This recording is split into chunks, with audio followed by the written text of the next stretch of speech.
kids now with a phone-based childhood we're putting those kids at risk for four kind of big harms. These are the most prominent harms that he outlines in his book. Number one is social deprivation. So actually, it's harming the kind of relationship building that we need at younger ages. We need face-to-face, children need face-to-face interaction, play, that kind of thing. They're actually being socially deprived by a phone-based childhood. There's sleep deprivation, and we really see this in middle school and high school. They bring their phones to bed with them, and it's over.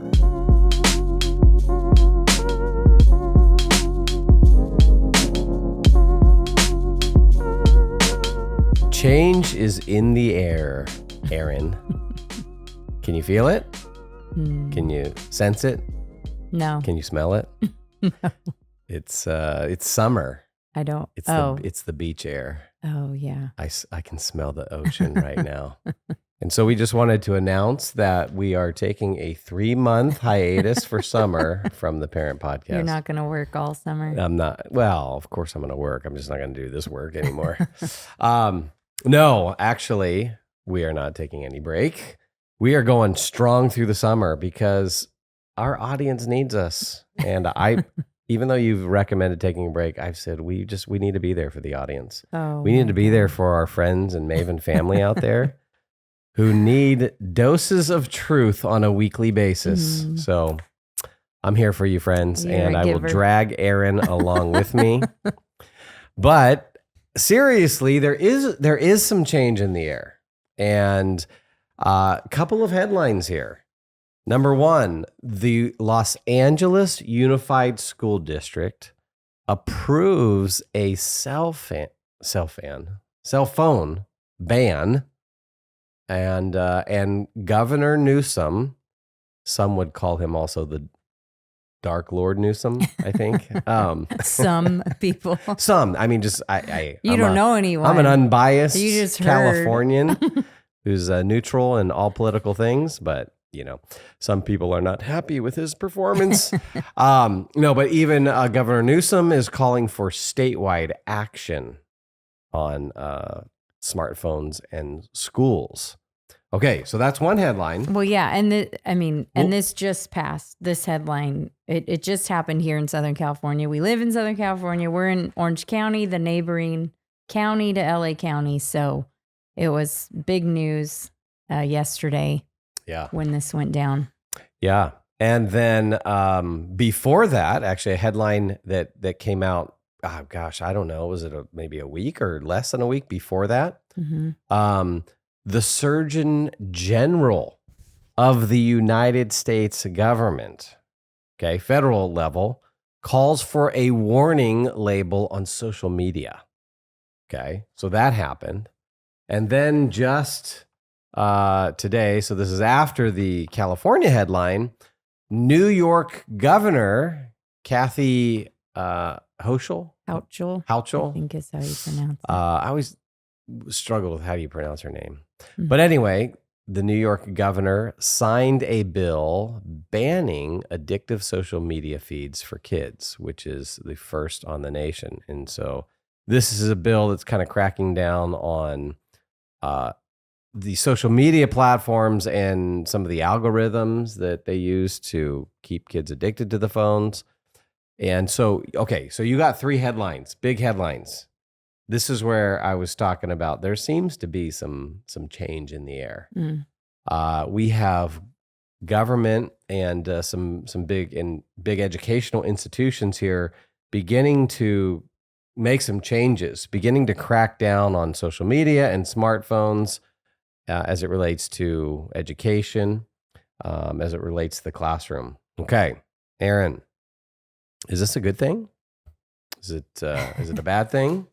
Let's go ahead and weigh in here. Get your opinion, get your wisdom. Really broad. Let's get your commentary, Erin. I'm throwing it over to you, Erin. Well, I was thinking that it's interesting. This is going on in the summer, so kids are now out of school, and school districts are making change, which is probably appropriate time. Although the one in LA, I think, doesn't actually go into effect till January, but wise of them to get the change in the air. Yes. Because students are going to have to prepare themselves. And we're going to talk about this, but I think even more than students preparing themselves, parents are going to have to start preparing themselves. Now, LA Unified is not the only school district in the country or schools that have banned cell phones. So we'll probably talk about that. But I think it's the biggest in the country that's done this.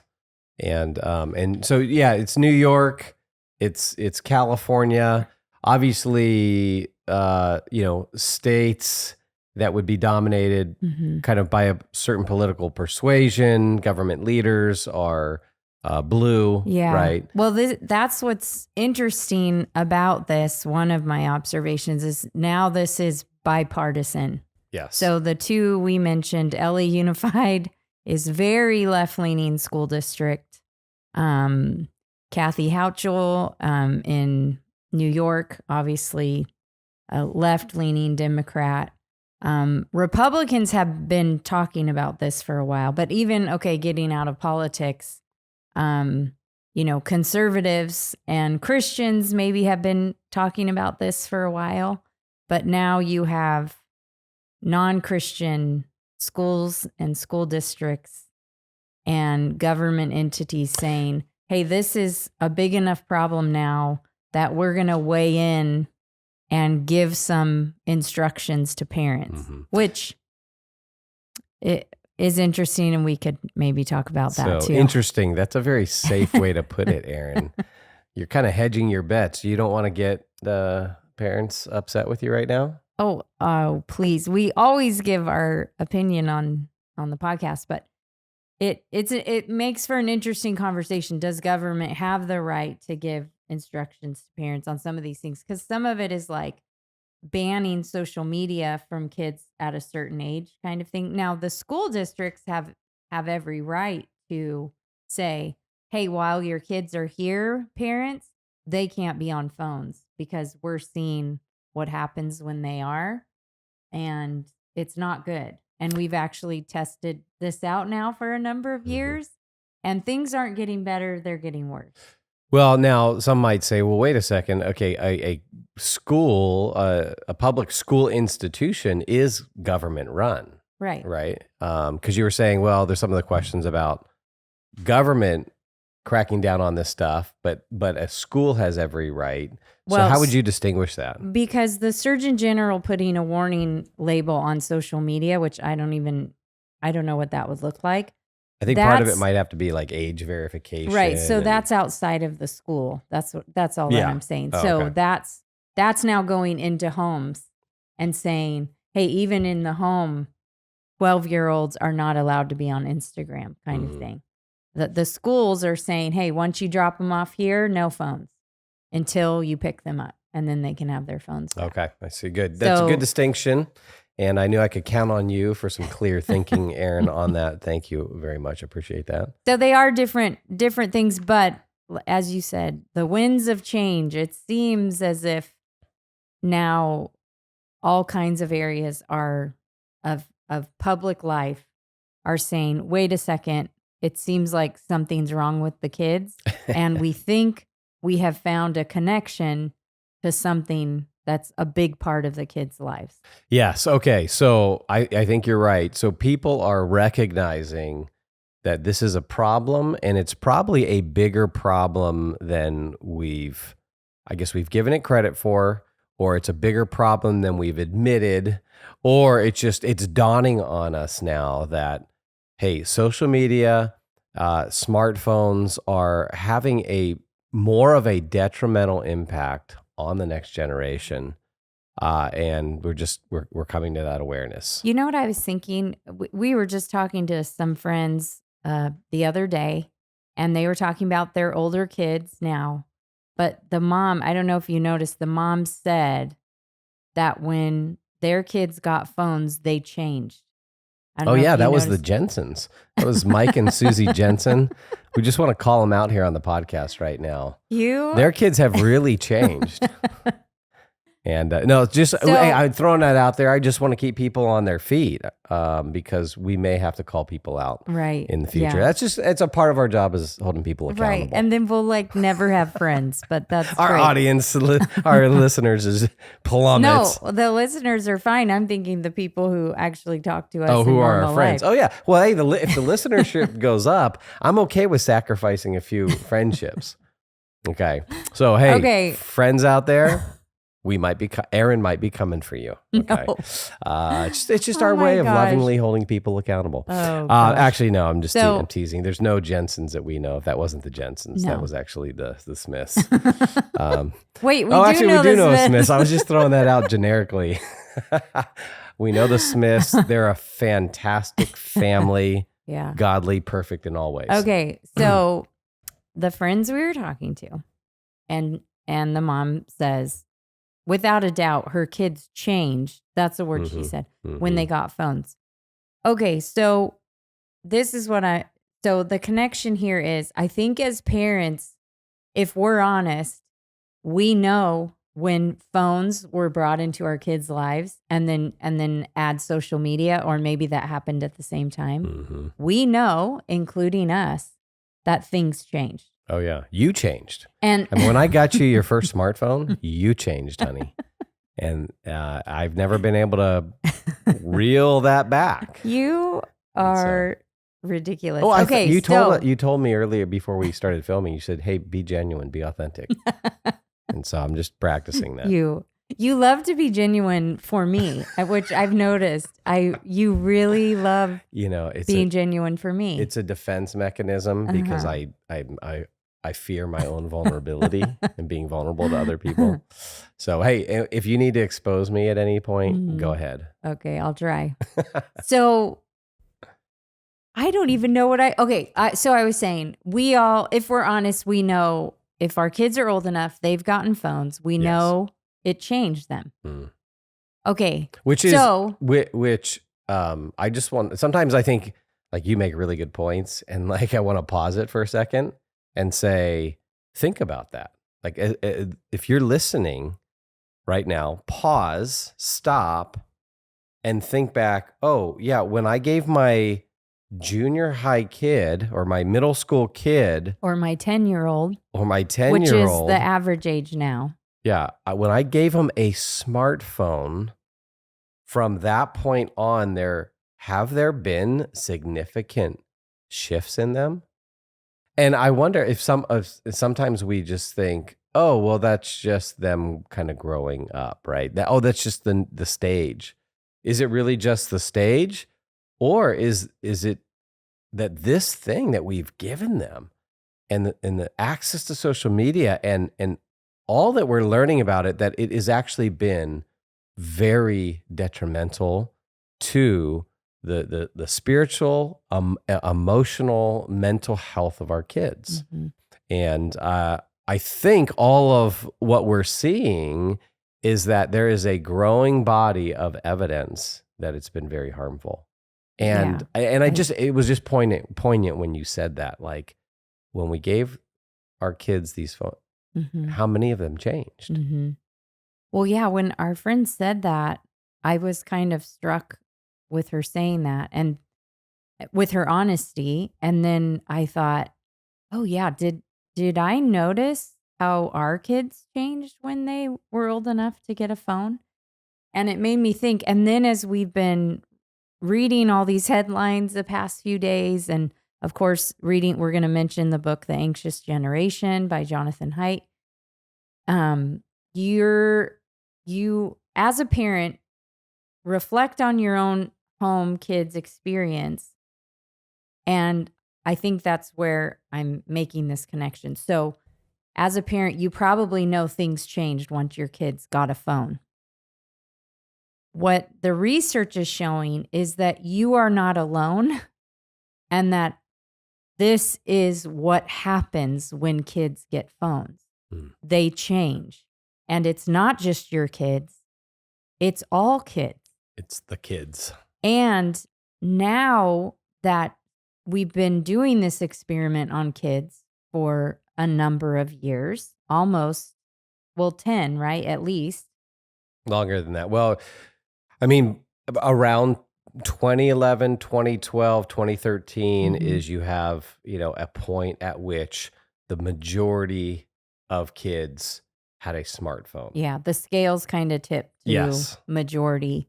And then quickly thereafter, it's like 95%. Almost all. I just was, was just with this group of students, about 100 students, and asked them, hey, and these are all Christian kids. High Or schoolers. high school students, all come from Christian homes.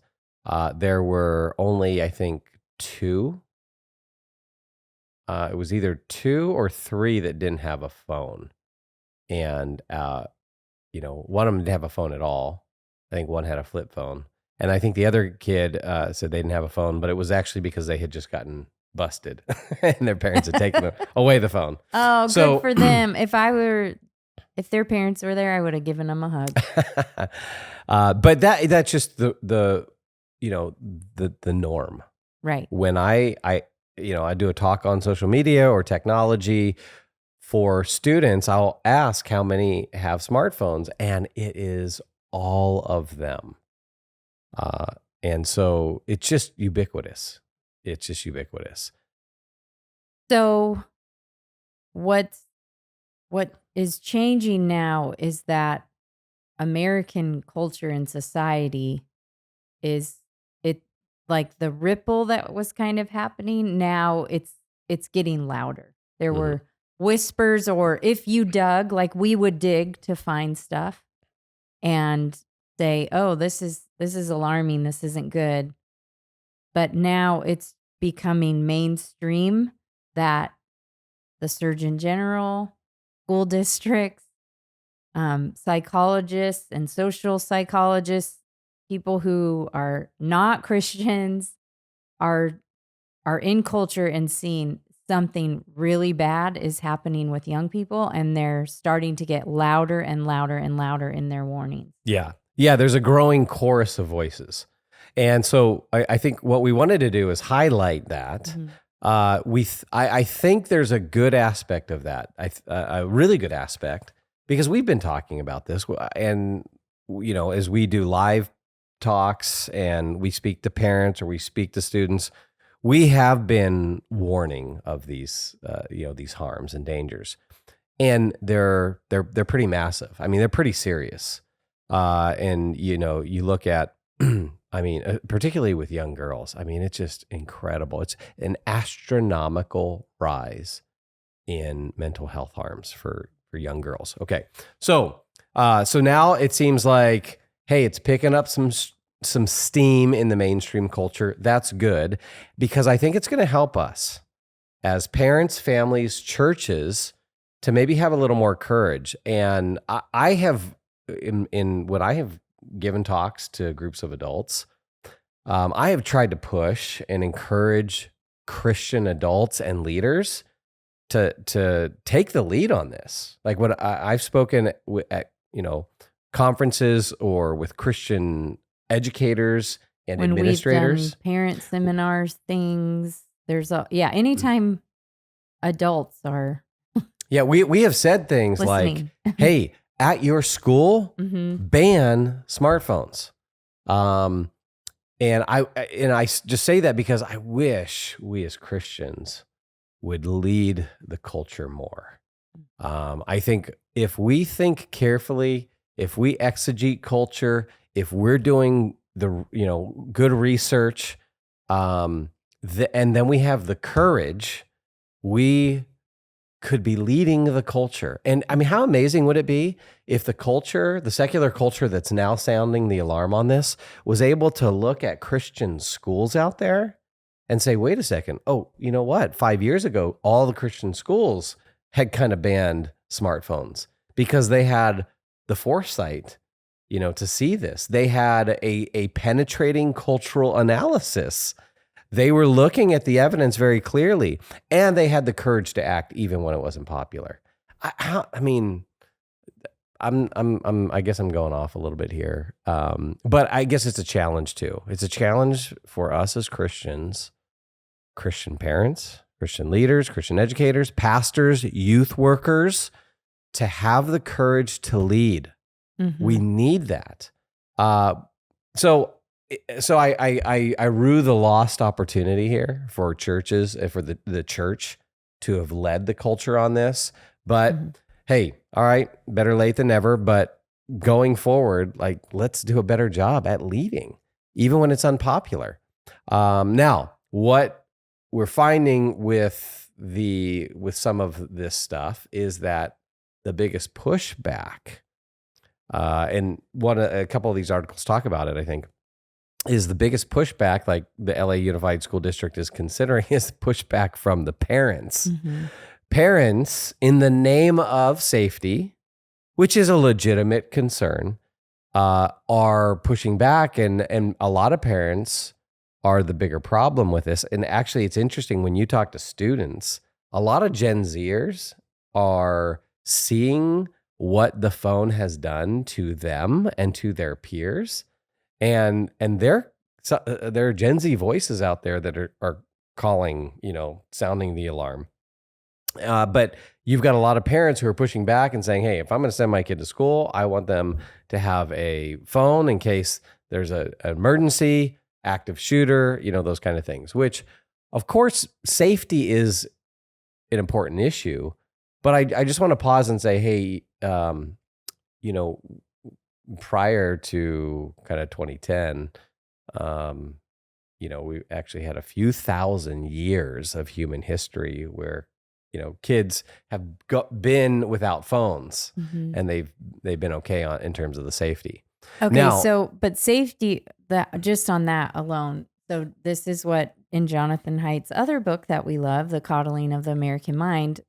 Remember, in that book, he talks about what's happened in parenting in American culture now is what he calls safetyism. And so he talks in that book about how now with parenting in modern America, safety is the highest value. And so parents will value, quote unquote, safety above everything else. So this might be good, but you know what? It might be good for them to go ride their bike without, just to experience kind of some quiet, some freedom, that sort of thing. I'll exchange that for quote unquote safety. And parents are exchanging everything in the name of safety. Yeah. And so it's important to think about, because when you talk about safety, and you just mentioned American Girls, one thing that's coming out in the research is that, for example, the suicide rate among Gen Z girls is higher than any previous generation before that we have data for. So we have data for lots of generations. There is no generation of girls that have the suicide rates that we have now with Gen Z. So if we value safety, what is it that we're trying to keep them safe from? The possible getting out of practice early and they have to sit for 30 extra minutes because they don't have their phone and wait for mom or dad? Well, yeah, if you think about it, just from a mere percentage standpoint, the percentage of them needing their phone for some kind of an emergency that, it is going to be a very small, very tiny percentage. How many students actually experience an active shooter? Now, of course, those who have, that is a very traumatic thing. But when you just look at pure percentages, it's going to be a much smaller percentage. And what you're saying is, hey, given the data, if you're worried about safety, given the data, then you should be for these smartphone and social media bans or limiting them, because that is actually the bigger threat to the vast majority of our students.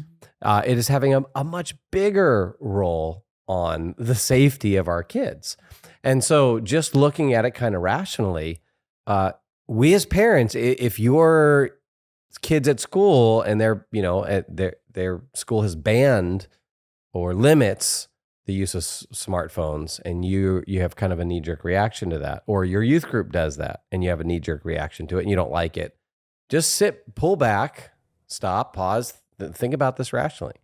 It actually is better for the kids, given all the data. And in fact, we've mentioned, I think, over the last couple months, this book a number of times. I want to, I think, give it a little more play today. I want to suggest that parents out there, this is your summer reading. Okay, here, this book, The Anxious Generation by Jonathan Haidt, Haidt. It's subtitled How the Great Rewiring of Childhood is Causing an Epidemic of Mental Illness.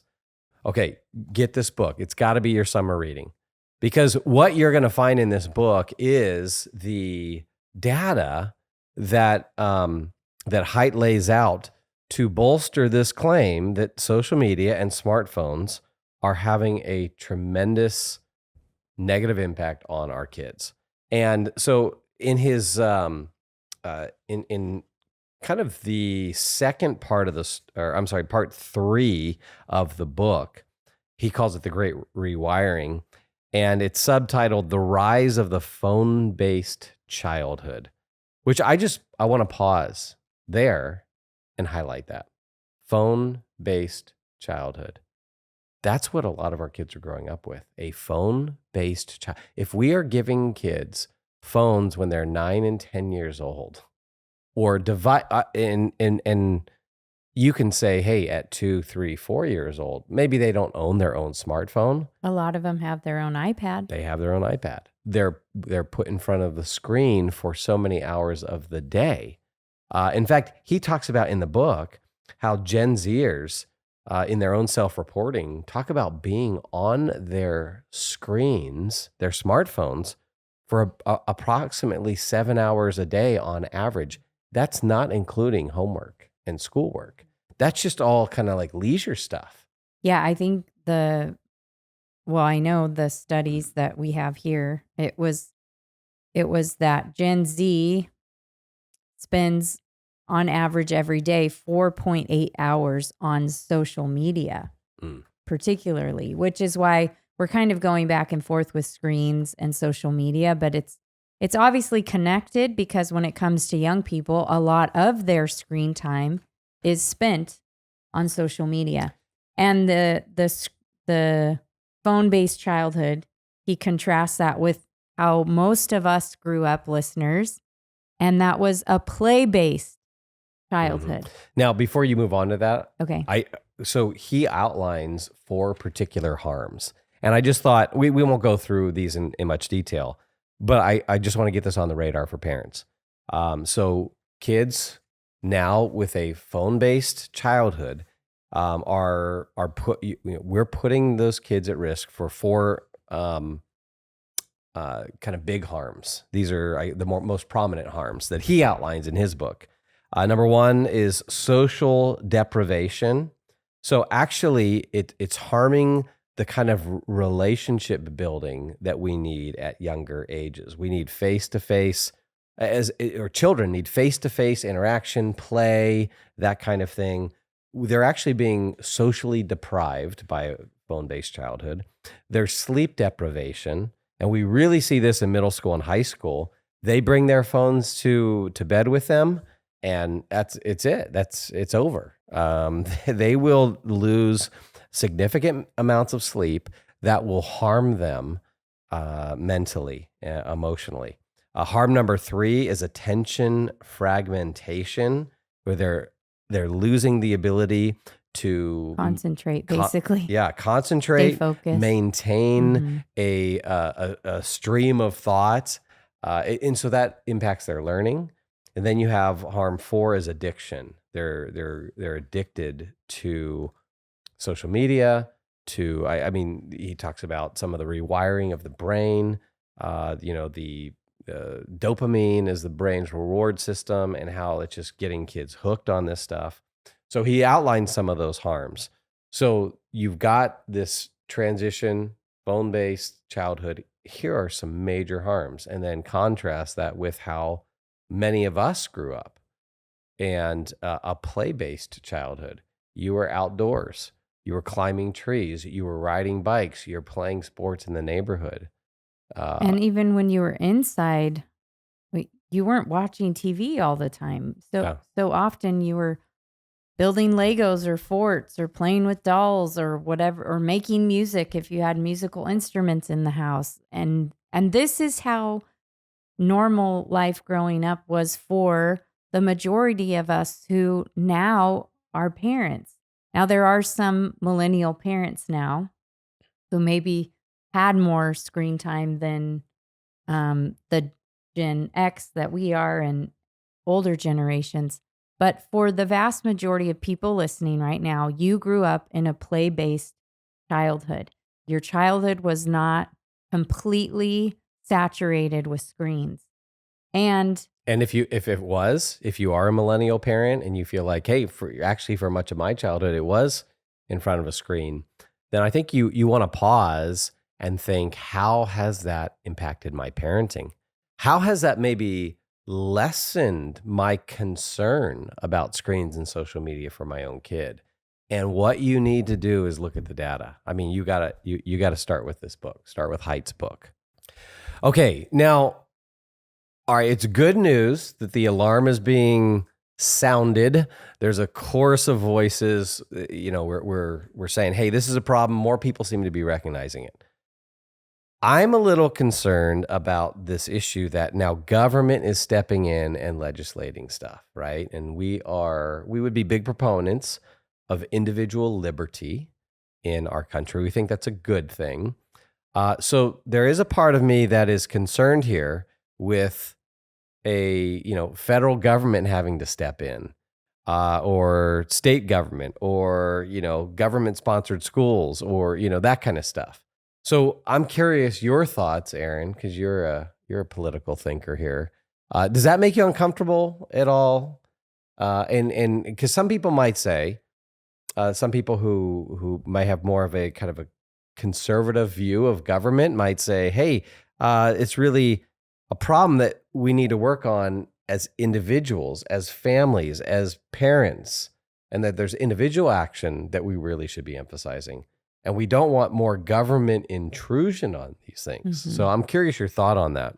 And then I will give you my thoughts on that too. Okay. I thought you were going to say, and then I'll give you the right answer. I figured you were just setting me like up. that, honey. I don't joke like that. That's inappropriate. Well, I made the distinction at the beginning of the podcast between the schools and then the Surgeon General and the presidency, the different powers in government that we have.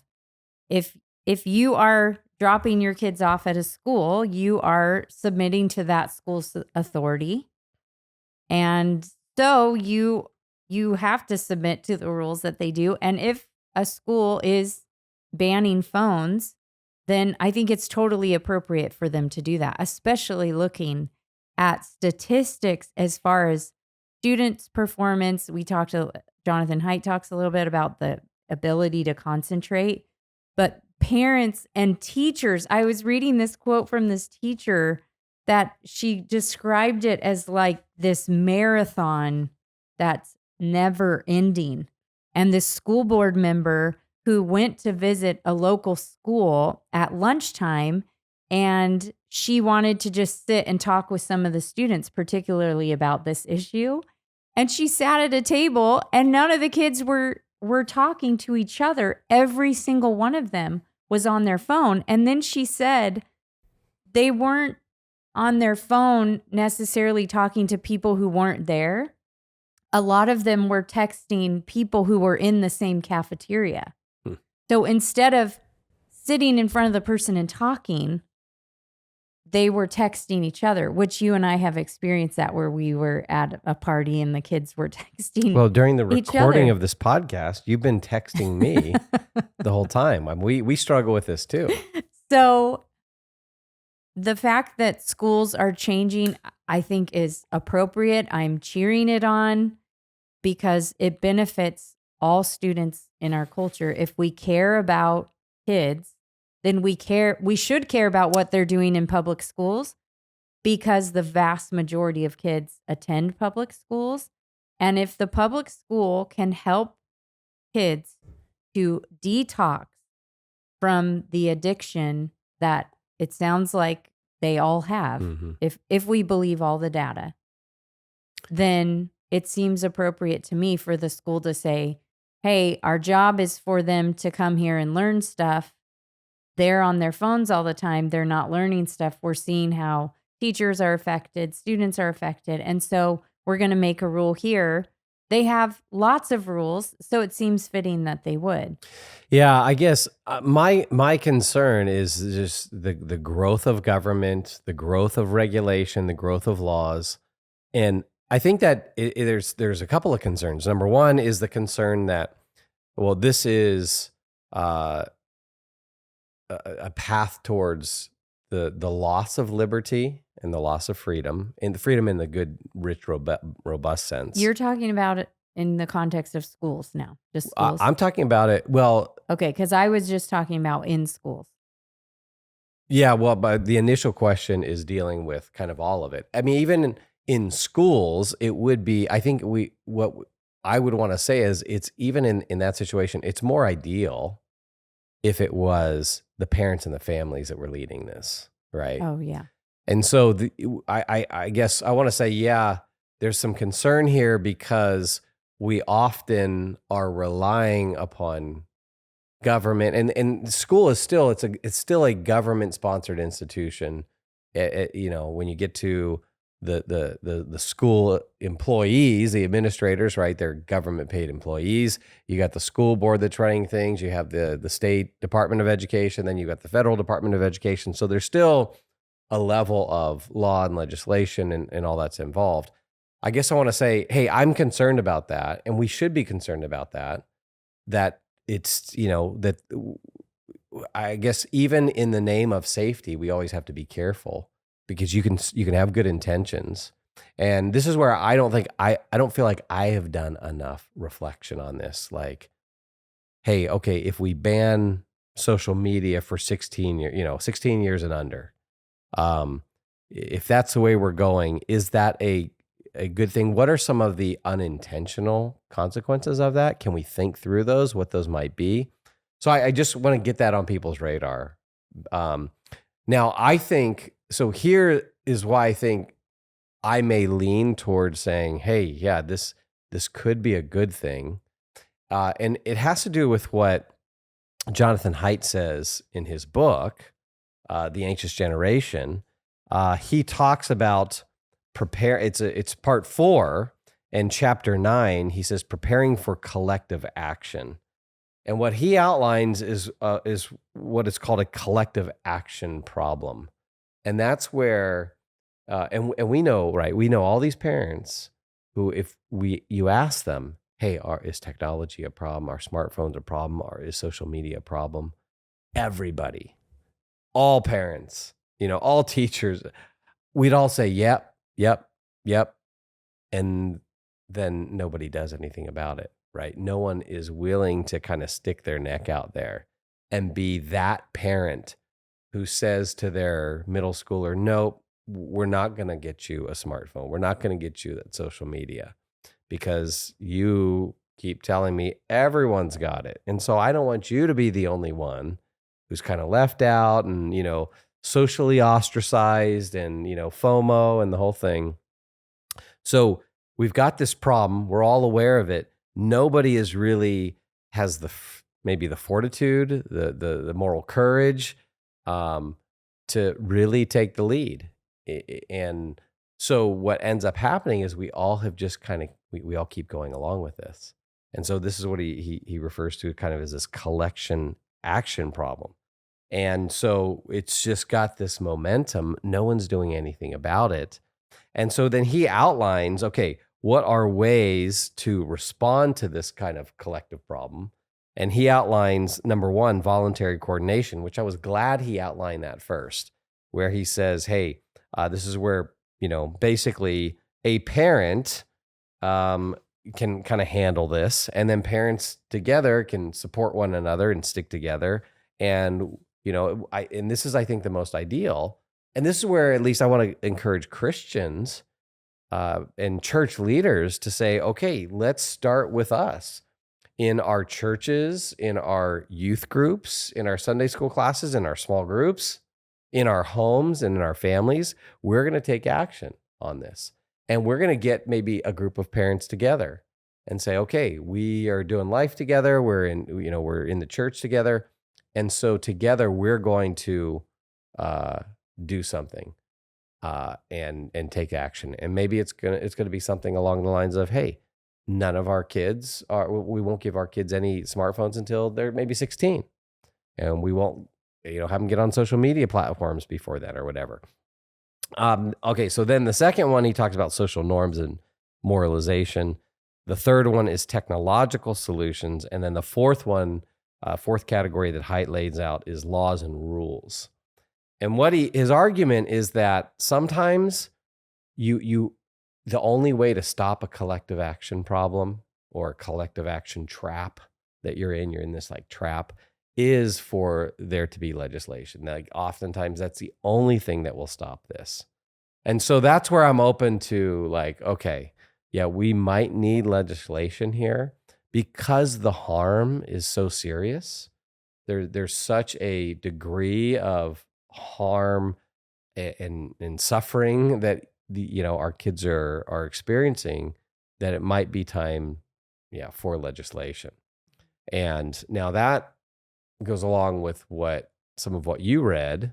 Well, I think on that, because I just answered the school part and not the government part. I understand the government runs public schools, but it's different. There's a distinction between what happens when you drop your kids off and say that they can educate, and then when you're just living life and the government coming into your home and saying, Sure. Your 15-year-old cannot be on Facebook or whatever it is. But I do think there is a role of government from a Christian worldview of protection, right? From basically harms that we can't solve as a citizen or as a family. So obviously you would have threats from other countries or something like that. So that's why, we need governments to raise armies. And to protect so the citizens. sometimes you have food, for example, where the government's regulating what, the types of food that's coming in, and they're checking it and the average American family can't possibly check and test all their food. And so you depend on the government for that kind of protection. And so in this case, this might be an appropriate role for government because they're seeing big picture, big forest amongst the trees of this is hurting an entire generation of our citizens. And the average parent might not be in touch with how dangerous it actually is. Well, that's a good point, what you just said there. We're not as in touch with that. And part of that might have to do with the lack of conscience and moral views from adults, right? Because when you have a diminishing conscience in a culture, what you need is more rules and regulation and government intervention.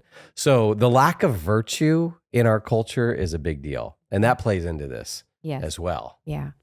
But thinking about this topic and about the individual parents, we keep going back and forth from culture to parent. And one thing in the Surgeon General's essay that he wrote when he came out with this, we need to have a warning label on social media. So you can read it online. Vivek Murthy, I think is his name. I probably am saying it wrong. But anyway, you can Google it.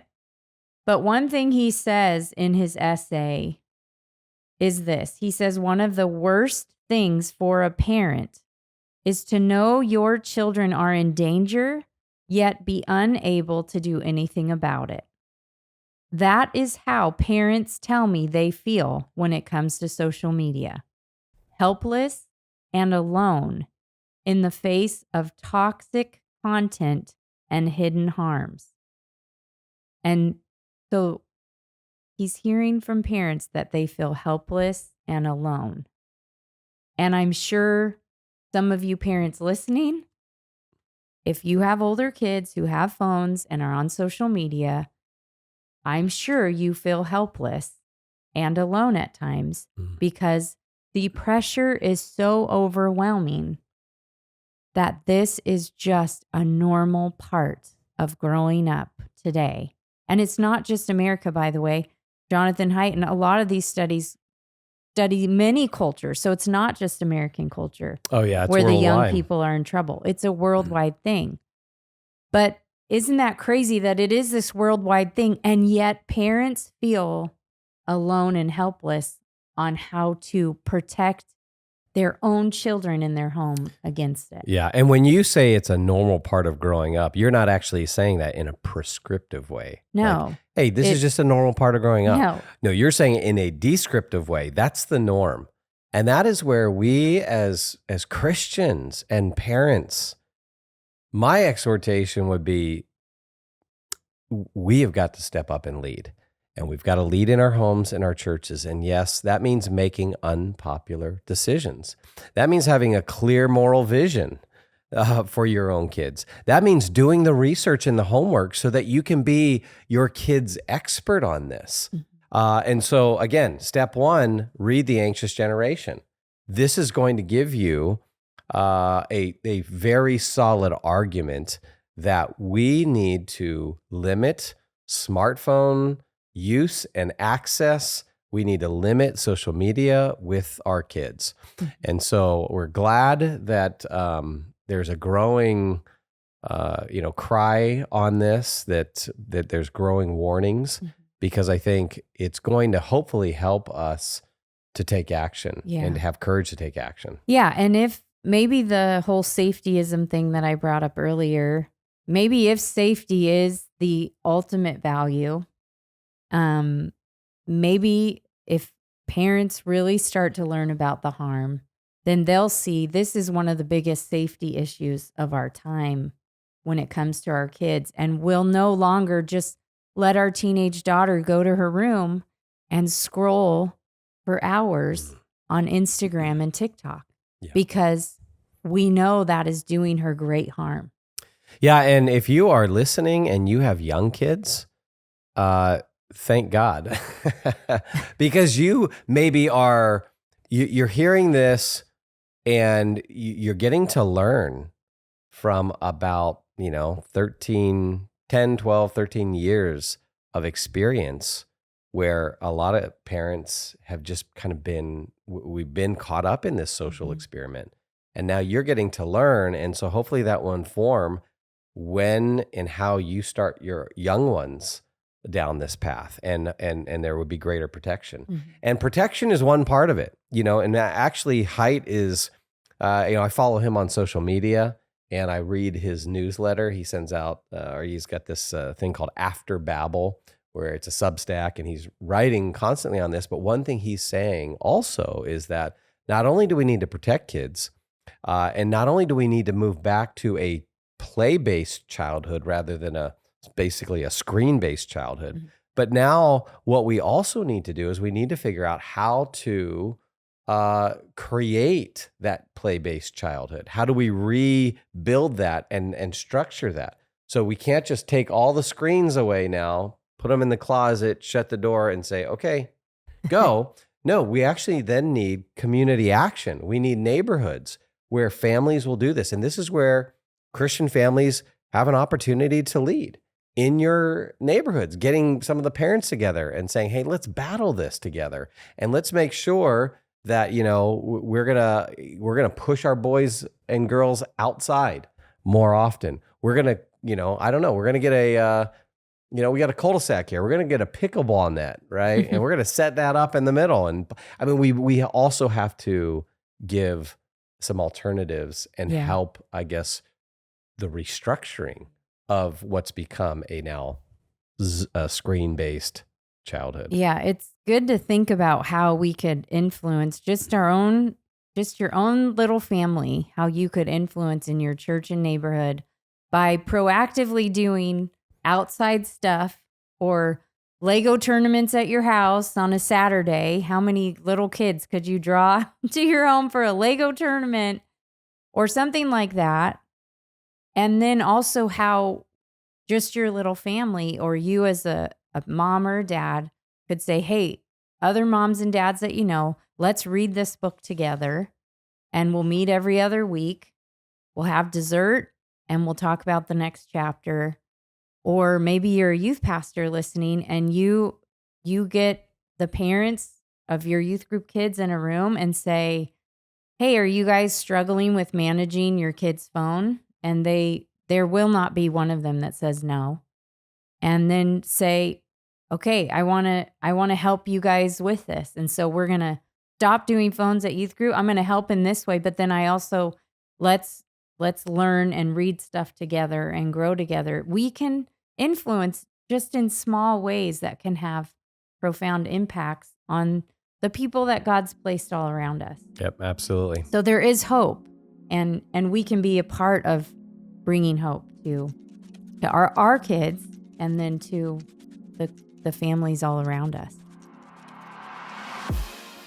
MAVEN exists to help the next generation know truth, pursue goodness, and create beauty for the cause of Christ. To find out more, check out maventruth.com.